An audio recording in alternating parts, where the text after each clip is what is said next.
Organización atómica. El arreglo atómico juega un papel importante en la determinación de la microestructura y en el comportamiento de un material sólido.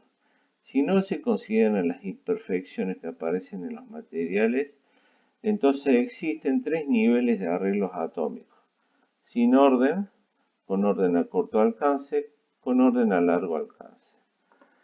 Los niveles de arreglo atómico de los materiales pueden ser, por ejemplo, en este caso, en el punto A, el de los gases, sin un orden regular. Acá tenemos un ejemplo de un gas inerte como el argón. Podemos tener también materiales como el vapor de agua o el vidrio, que tienen un orden de una distancia de corto alcance, y podemos tener los metales y muchos otros sólidos que tienen un orden regular de los átomos que se extiende por todo el material.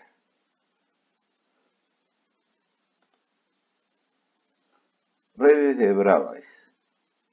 Una red es un arreglo periódico de puntos que definen un espacio. Una celda unitaria es una subdivisión de la red que sigue conservando las características de la red. Una celda unitaria es una subdivisión de la red cristalina que conserva las características generales de toda la red. En la organización atómica podemos tener distintas estructuras de redes unitarias. Acá podemos ver distintos tipos de ejemplos de las estructuras que forman los átomos en los materiales. Podemos tener redes cúbicas, donde sus átomos se distribuyen en los vértices, redes cúbicas centradas en las caras. Tenemos los átomos centrados en los vértices y además en cada una de las caras. Redes cúbicas centradas en el cuerpo, los átomos distribuidos en los vértices y un átomo en el centro del cuerpo.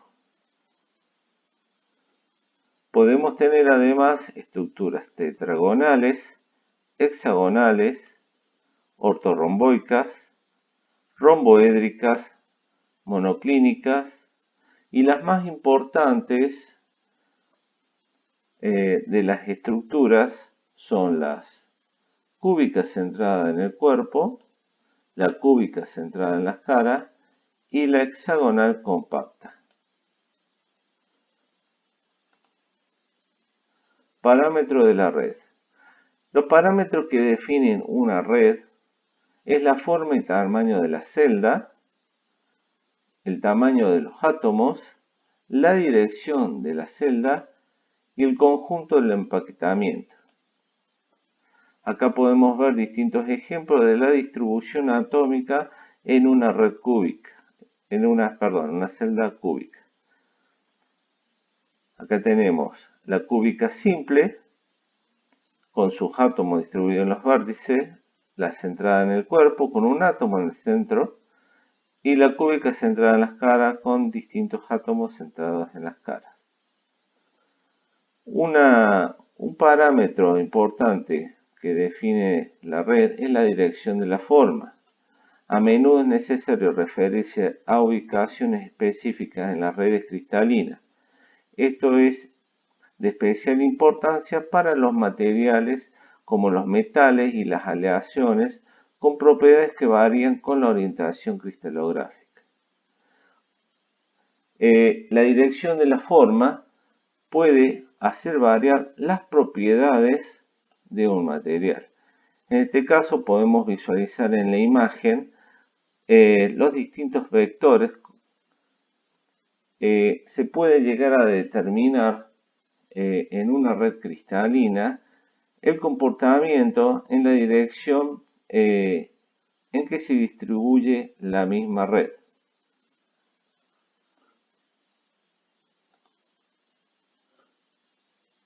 Polimorfismo y alotropía.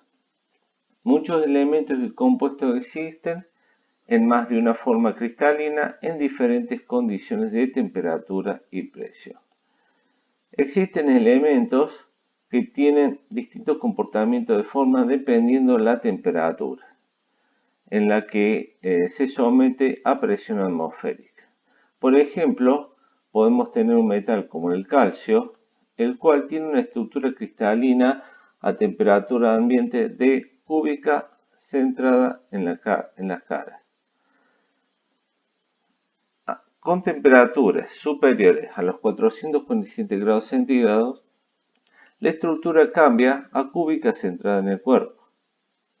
Uno de los elementos más importantes es el hierro.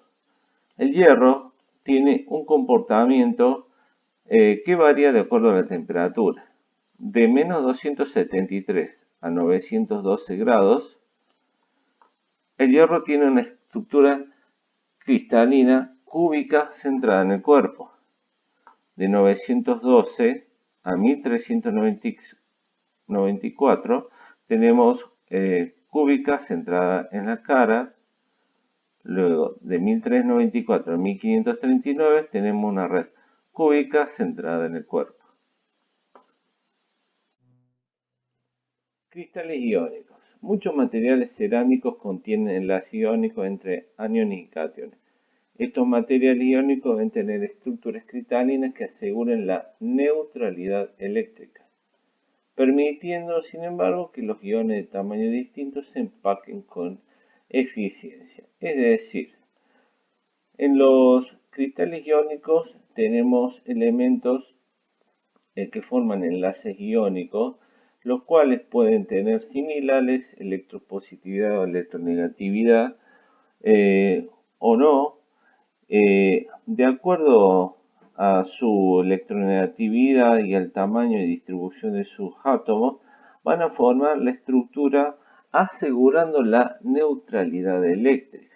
Es decir, se van a distribuir de tal manera que el catión y anión logren la neutralidad eléctrica. En este caso podemos ver un ejemplo, el cloruro de cesio, el cual forma una celda unitaria con dos iones de cesio y cloro por punto de red. Otro ejemplo, podemos ver el fluoruro de calcio. El número de coordinación de los iones de calcio es 8, pero el correspondiente a los iones del fluoruro es 4, asegurando por tanto un equilibrio de cargas. Podemos ver en la figura la distribución del fluoruro y el calcio dentro de la estructura. Pueden observar que tenemos dos átomos de flúor y el resto de los átomos distribuidos en la red, formando una celda cúbica centrada en las caras de fluoruro de calcio. En la figura pueden observar el flúor en color celeste y en rojo los átomos de calcio. Estructuras covalentes. Así como tenemos estructuras iónicas, tenemos estructuras covalentes de distintas características. Podemos tener estructuras cúbicas de diamante. En general son estructuras tetraédricas de silicio, germanio o carbono, las cuales forman unas celdas tetraédricas que se agrupan y forman una estructura cúbica de diamante. Por otro lado tenemos sílice cristalino como ejemplo, el cual tenemos una estructura cerámica cristalina que en parte tiene un enlace covalente y en parte iónico. Por otro lado, dentro de las estructuras covalentes tenemos los polímeros cristalinos. Un cierto número de polímeros pueden formar una estructura cristalina. Esto se obtiene uniendo moléculas de carbono e hidrógeno para producir largas cadenas de polímeros que forman una celda unitaria ortorromboica. En este caso podemos ver un ejemplo de una celda unitaria de poliestileno cristalino que forma una estructura ortorromboica. En línea de puntos pueden ver dibujada la estructura ortorromboica.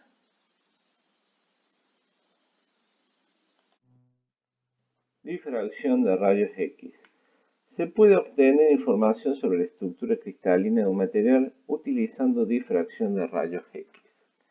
Acá en la figura podemos ver un difractómetro de rayos X, el cual consta de una fuente de rayos X, un plato donde se coloca la muestra y un detector. La fuente de rayos X emite un haz monocromático que golpea la muestra, que es el material, y esta fuente de rayos X, este haz golpea y se difracta, y esa información es recogida por el detector.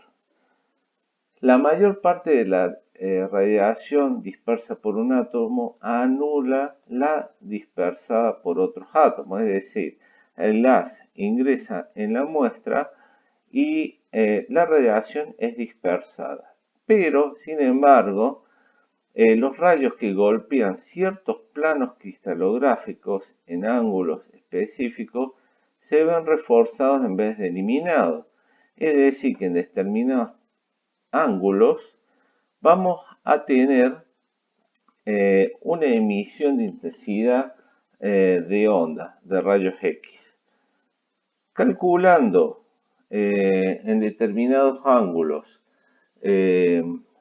la emisión a través de determinadas ecuaciones, vamos a poder determinar la estructura cristalográfica del material. Acá abajo podemos visualizar un gráfico donde por un lado tenemos la intensidad de los rayos X, por otro lado es el ángulo en el que hacemos variar la fuente de rayos X y el detector. Variando el ángulo en distintos tipos de ángulos con la misma intensidad de la fuente de rayos X, vamos a obtener distintas emisiones de onda que nos van a ir determinando la estructura cristalina del material.